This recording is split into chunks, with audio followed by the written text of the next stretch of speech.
اعوذ باللہ من الشیطان الرجیم بسم اللہ الرحمن الرحیم اللہم صلی علی سیدنا محمد وعلی آل سیدنا محمد وبارک وسلم۔ السلام علیکم ورحمۃ اللہ وبرکاتہ۔ آج ایک بہن کا ایک ایسا خواب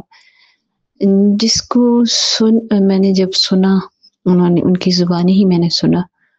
تو کچھ میرے جسم پہ کہتے ہیں رونگٹے سے کھڑے ہو گئے کہ ہم سب جو آقا کریم صلی اللہ علیہ وسلم کی زیارت کے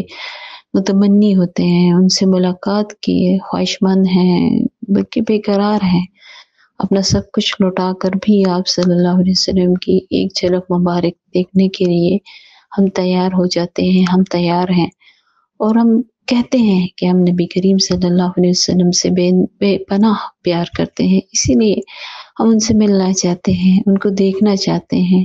ان کے پاس جانا چاہتے ہیں۔ اور میں سمجھتی ہوں کہ جن کو اس دنیا میں یہ خواہش ہوتی ہے، اس دیدار کی، اس زیارت کی، اس قرب کی، وہ آخرت میں بھی یہی مانگتے ہیں کہ اللہ مجھے اس دنیا میں بھی میری آنکھوں کو آپ صلی اللہ علیہ وسلم کی ٹھنڈی میٹھی زیارت سے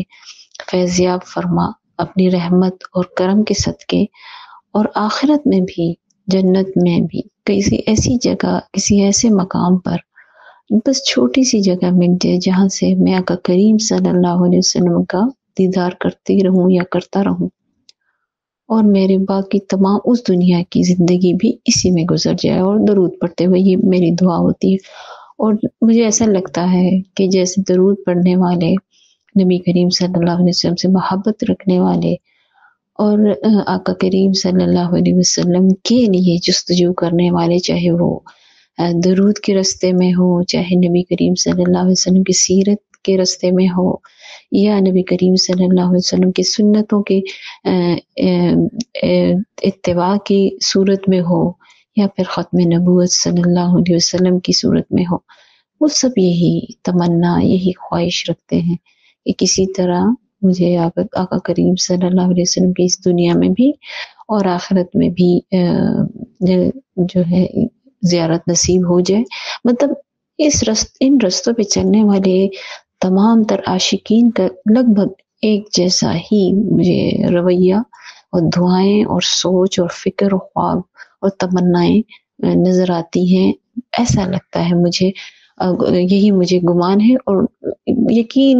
کافی حد تک یقین بھی ہے، ایسا ہی ہوتا ہے۔ ایسا نہیں ہے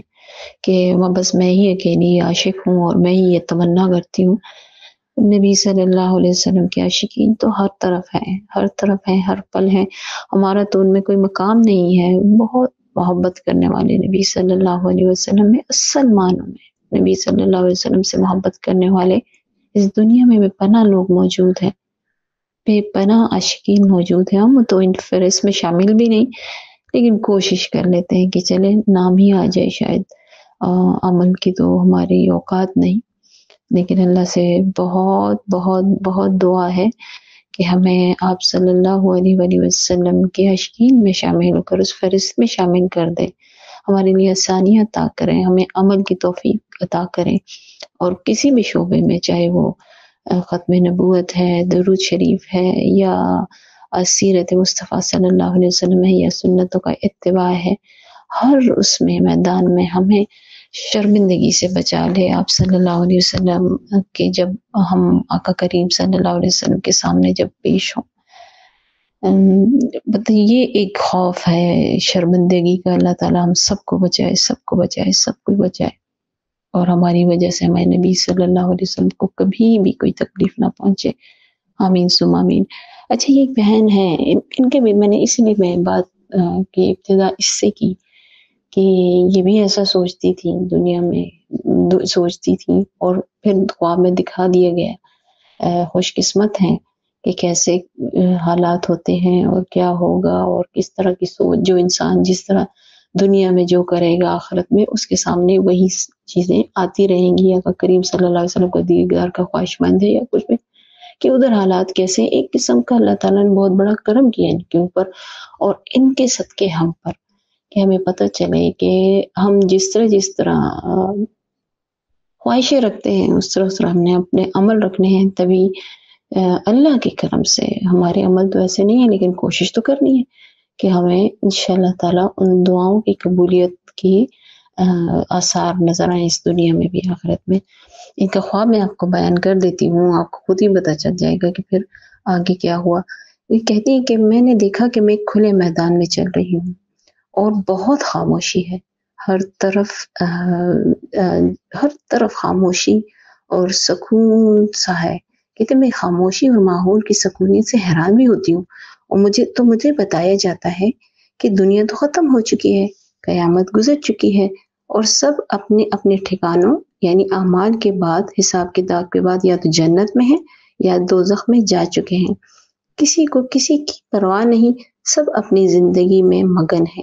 اس لیے خاموشی ہے۔ تو میں پوچھتی ہوں، دنیا میں مجھے بہت فکر رہتی تھی اور میں جاننا چاہتی تھی، مجھے اور کسی کا نہیں پتہ کرانا، بس مجھے یہ بتا دیں کہ نبی کریم صلی اللہ علیہ وسلم کے والدین کہاں پر ہیں۔ تو مجھے بتایا جاتا ہے کہ وہ تو سب سے پہلے ہی جنت میں پہنچ چکے ہیں،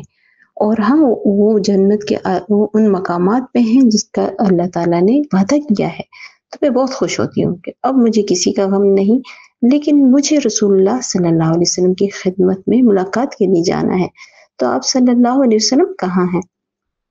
تو جواب دیا جاتا ہے، آپ صلی اللہ علیہ وسلم تو بہت بلند درجے میں ہیں،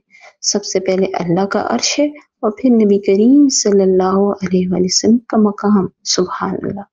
پھر اس طرح اوپر سے نیچے بہت سے درجے ہیں، اور ایک کر کے وہ تعداد بھی بتا دیتے ہیں، لیکن اس وقت مجھے وہ تعداد یاد نہیں۔ تو میں پوچھتی ہوں، اچھا تو اب میں وہاں کیسے جاؤں گی؟ تو جب مجھے جواب دیا جاتا ہے کہ دنیا میں تم نے جتنا ذکر کیا ہے وہ کرتی جاؤ اور اوپر چڑھتی جاؤ۔ تو میں ذکر کرنا شروع کر دیتی ہوں، جیسے سبحان اللہ، الحمدللہ، اللہ اکبر، لا حول ولا قوت الا باللہ، ایسی بہت سے ذکر جو ہم دنیا میں کرتے ہیں، وہ کلمے مجھے یاد آتے جاتے ہیں، اور میں جیسے جیسے پڑھتی ہوں اور مجھے چڑھنا آسان ہوتا ہے، لیکن تھوڑی دیر کے بعد مجھے چڑھنا مشکل ہوتا جاتا ہے۔ تو میں حیران ہوتی ہوں کہ کیوں اس کا اثر نہیں ہو رہا، اور میں مزید اوپر کیوں نہیں جا رہی، حالانکہ میں نے اتنا زیادہ دنیا میں پڑھا ہے، ذکر کیا ہے۔ تو جواب دیا جاتا ہے کہ زیادہ پڑھا تو تھا، لیکن اس میں اب تھوڑا سا بچا ہے جو تمہیں مل چکا ہے، کیونکہ وہ باقی کا جتنا ذکر تم نے کیا تھا وہ تو گناہوں میں ضائع ہو گیا، کسی کی غیبت کر دی یا جھوٹ بولا یا کچھ اس طرح کا عمل کیا یا بے دہانی سے پڑھا، پھر میں تو مجھے بہت زیادہ اس سے ندامت اور خوف غالب آ جاتا ہے۔ پھر میں ایک بہت بڑے حال میں داخل ہوتی ہوں جہاں اور بھی بہت سے مخلوق ہیں، لوگ ہیں۔ ہم سب سے کہا جاتا ہے کہ نبی کریم صلی اللہ علیہ وسلم بہت بلند مقام پر ہیں، بس آپ صلی اللہ علیہ وسلم تک ہم آپ کا پیغام پہنچا دیتے ہیں، پھر آپ صلی اللہ علیہ وسلم کی مرضی پر موقوف ہے کہ وہ کیا جواب دیں، یعنی کہ وہ آپ سے ملاقات کرنا چاہتے ہیں یا نہیں کرنا چاہتے۔ تو کہتے پھر اس کے بعد مجھے 2 آپشن دیے جاتے ہیں کہ آپ نے کون سا اختیار کرنا ہے۔ کہتے وہ تو مجھے بھول گئے، اور نہ ہی مجھے سمجھ نہیں آئی کہ وہ کون سے آپشن ہیں، لیکن اتنا یاد ہے کہ ان میں سے ایک طویل راستہ ہے اور دوسرا راستہ مجھے سمجھ نہیں آیا اور نہ ہی مجھے یاد ہے، لیکن اس راستے پر میں اس راستے کا جو طویل راستہ ہے اس کا انتخاب کرتی ہوں اور اس پر دوڑنا شروع کر دیتی ہوں، اور اسی دوران میری آنکھ کھل جاتی ہے۔ سبحان اللہ۔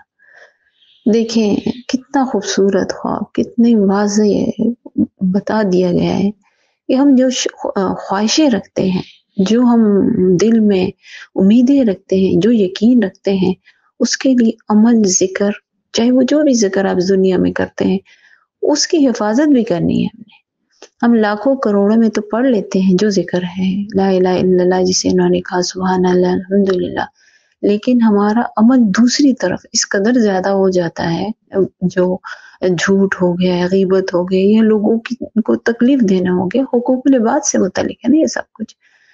تو وہ اس قدر زیادہ ہو جاتا ہے کہ وہ پلڑے میں وہ بھاری ہو جاتے ہیں ہمارے اعمال،